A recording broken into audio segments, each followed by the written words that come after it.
Hai murid-murid, Assalamualaikum warahmatullahi wabarakatuh. Dan selamat pagi cikgu ucapkan kepada semua yang sedang menonton. Apa khabar semua murid-murid tahun 5 pintar? Cikgu harap kamu semua berada dalam keadaan sihat dan semangat untuk belajar subjek pendidikan jasmani pada hari ini.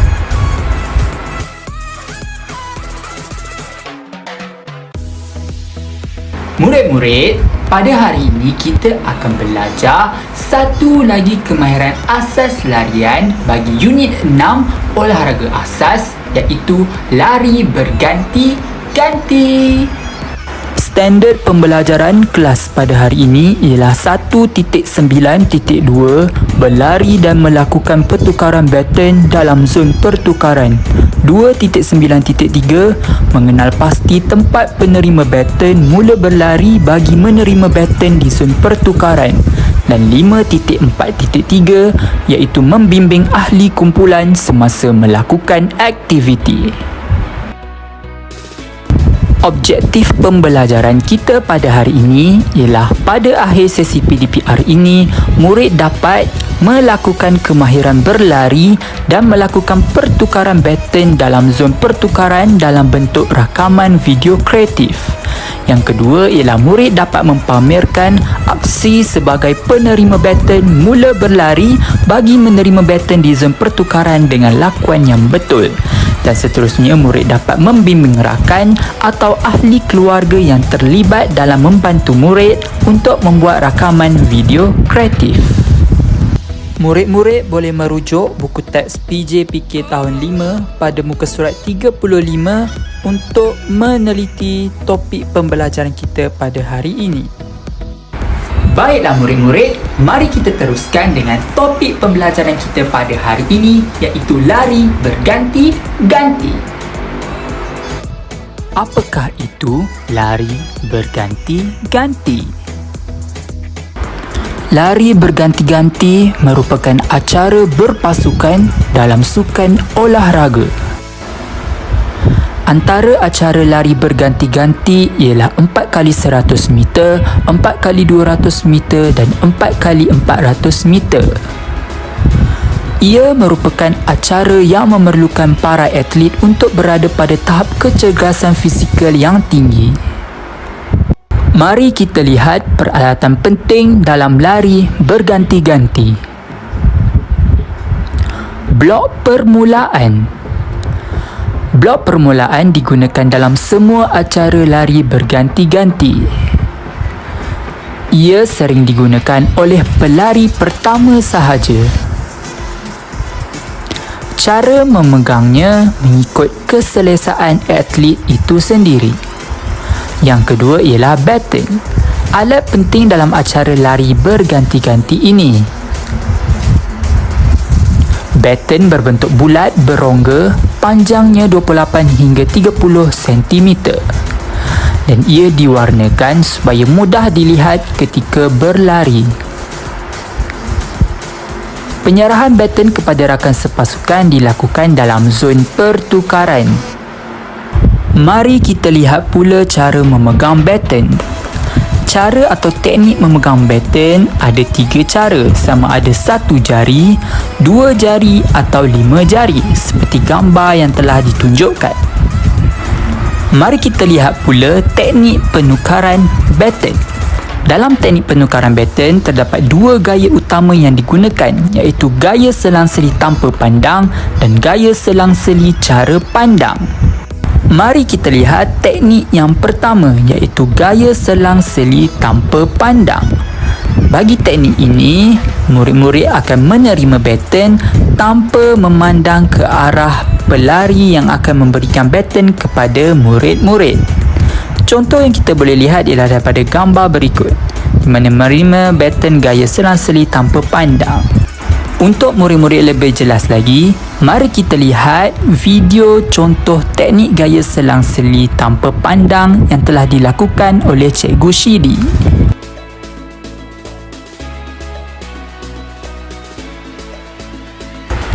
Untuk teknik yang kedua ialah teknik gaya selang-seli cara pandang. Untuk teknik kali ini, murid-murid perlu melihat sedikit ke arah pelari yang akan datang memberi baton kepada murid-murid.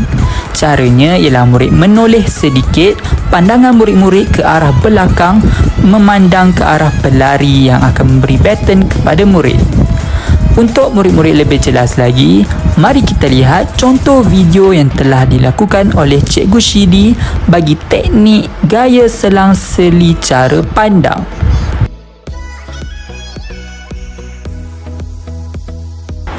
Mari kita lihat pula cara menghantar dan menerima baton. Terdapat dua cara menghantar dan menerima baton, iaitu daripada bahagian atas dan bahagian bawah. Kita lihat cara menghantar dan menerima baton dari bahagian atas. Murid-murid boleh melihat gambar rajah yang ditunjukkan. Untuk mendapat gambaran yang lebih jelas, mari kita tonton video hantaran dan menerima baton dari atas yang telah dilakukan oleh Cikgu Shidi bersama adiknya.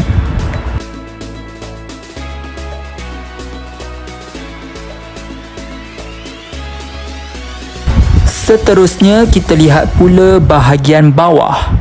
Contoh gambar rajah yang murid boleh lihat adalah seperti yang ditunjukkan, iaitu cara menerima dan menghantar baton dari bahagian bawah.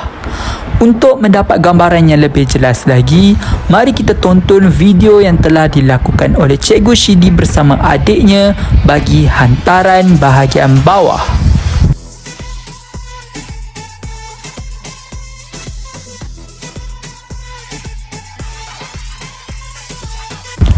Baiklah murid-murid, mari kita belajar pula dan mengetahui apa itu zon penukaran baton.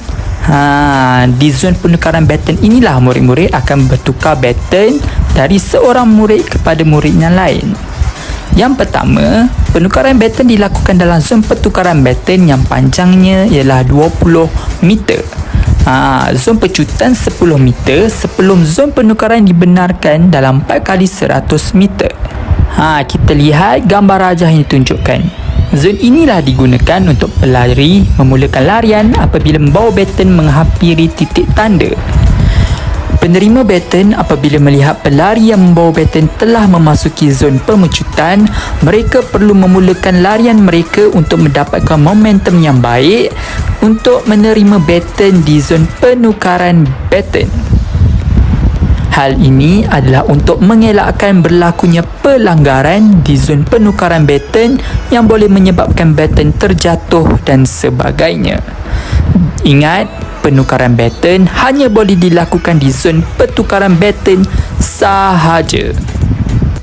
Di zon pertukaran baton tadi, penukaran baton boleh berlaku pada jarak 12 hingga 16 meter dalam zon pertukaran.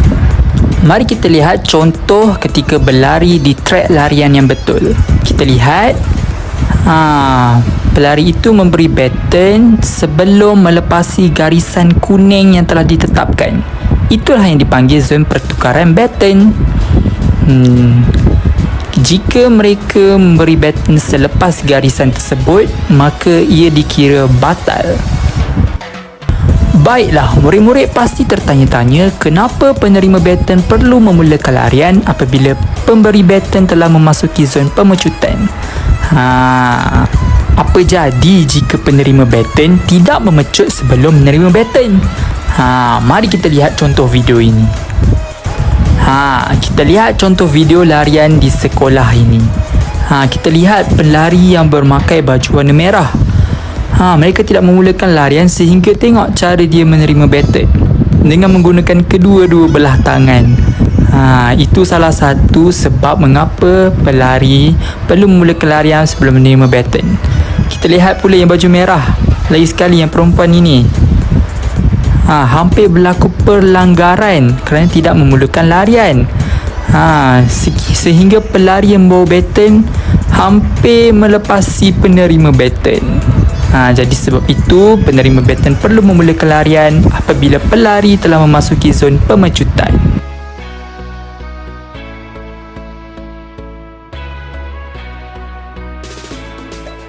Yeay! Akhirnya kita sudah pun selesai belajar tentang topik lari berganti-ganti pada hari ini.